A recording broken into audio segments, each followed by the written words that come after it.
There's been widespread coverage of food poisoning among children in South Africa this year, with a dramatic spike in cases in the past 2 months. So far, 29 children are confirmed to have died in these incidents, and the Department of Health this week confirmed that the 6 children who died in Naledi in Soweto earlier this month had been poisoned by snacks containing organophosphates, which is a chemical used in some pesticides. SABC News has reported extensively on the story. Now, in our coverage earlier this month, we used footage of spaza stores in our video stories sourced from our archives. And these stores have not been implicated in any of the incidents of poisoning. Now, one of the spaza chains that was featured in these videos is Khona local stores, which is a network of independent township retail stores. And we would like to stress that none of the children who became ill or subsequently passed away in these incidents bought food from any of the Khona stores. So to talk to us about this and, of course, how the story has affected his business, we're joined by Khona local stores founder, Mxolisi G. Buthelezi. Mr. Buthelezi, thanks so much for coming through. Welcome to Morning Live. Thank you for having us. So just to be clear, first and foremost, like as we said, archive material that was used in one of our stories unfortunately showed you one of your stores, but it was never the intention to make the link between your stores per se and, of course, what had happened to the children. Absolutely. And we like to thank SABC for clearing that up. Khona is a brand. It's a network of independent township and rural retail stores and their value chain. And quite honestly, what we're trying to do was probably opposite of what the story was about at that time. And we are out there to sort out quite a lot of issues that the sector is facing. And we do that by building ecosystems that allow these independent stores to trade under the Khona brand as a block. And when you do that, there's quite a lot of vetting that we start with, so that there's compliance with our store operators. And also we work with government to ensure that they are on the right side of the law. So just to be clear then, when you talk about this network of stores, does this mean that someone who is at home now watching and wants to start a spaza shop themselves, they could contact you and join your network? How does it actually work? Absolutely, it's exactly that.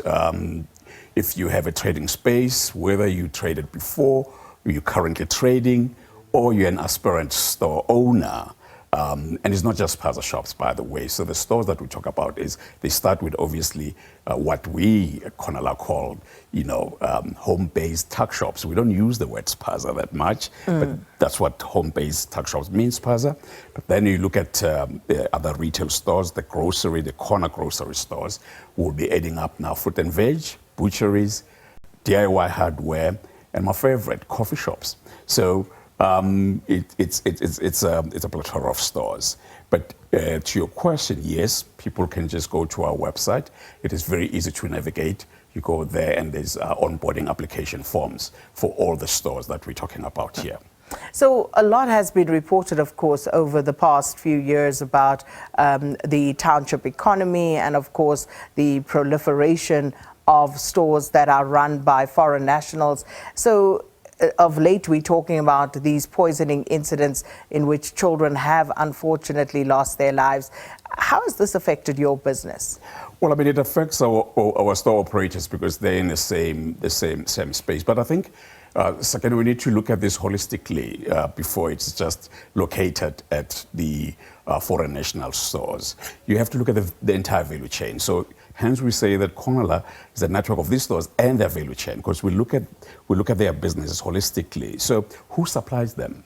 When you talk about township economy, as it were, a lot of people talk about the informal market, right? And usually when you talk about informal market, that brings in certain, issues with that. Some of the products that we find, basically, people are dumping into the townships because it's what is the mass market. So what Khona is trying to do is to clean up and semi-professionalize our stores in such a way that we can be able to track and know exactly who supplies what, when, and why. And that's exactly the task of Khona.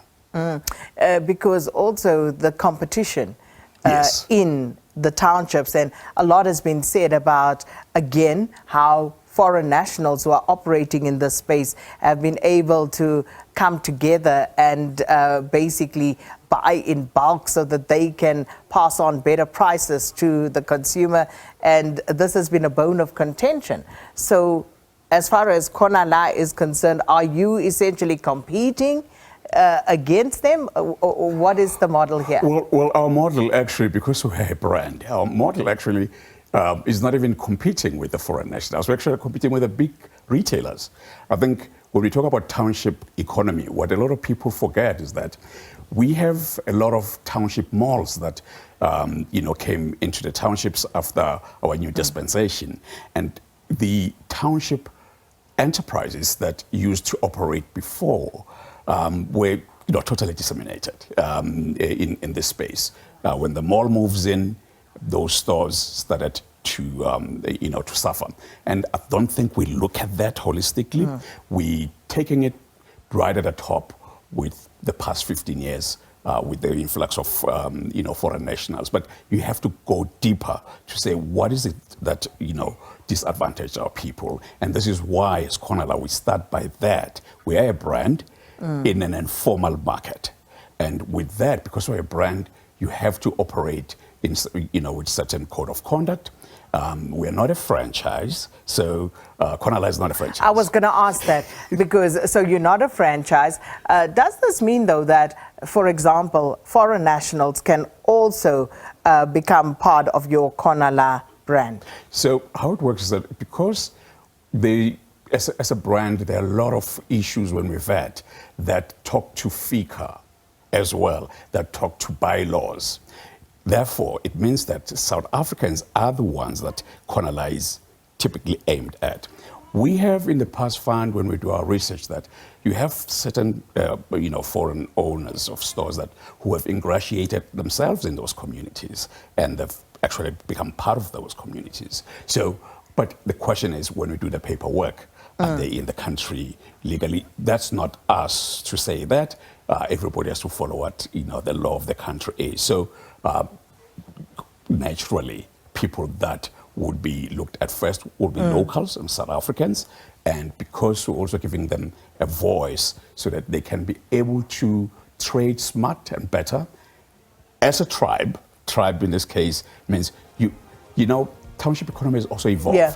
If you're going to operate as a silo individually, you're not going to make it. Okay. We can tell you now. And this is why we started. We are out of time, but I just quickly, in less than a minute, have to ask you about the exhibition that you'll be holding. We have an exhibition on the 27th of November. It's in Soweto, Naledi, coincidentally, and it's the traders in retail and hospitality. We're meeting with big business, big brands, big suppliers, and service providers in our business. So we're calling on obviously traders who would like to join us to register and come to the function, and we're calling on a big business to work with us and solve most of these issues. Oh, fabulous. Thanks so much for stopping by, Mr. Mxolisi G. Buthelezi, founder of the Khona local stores, talking to us about the role played by Khona local stores in assisting entrepreneurs and also servicing communities across the Gauteng province.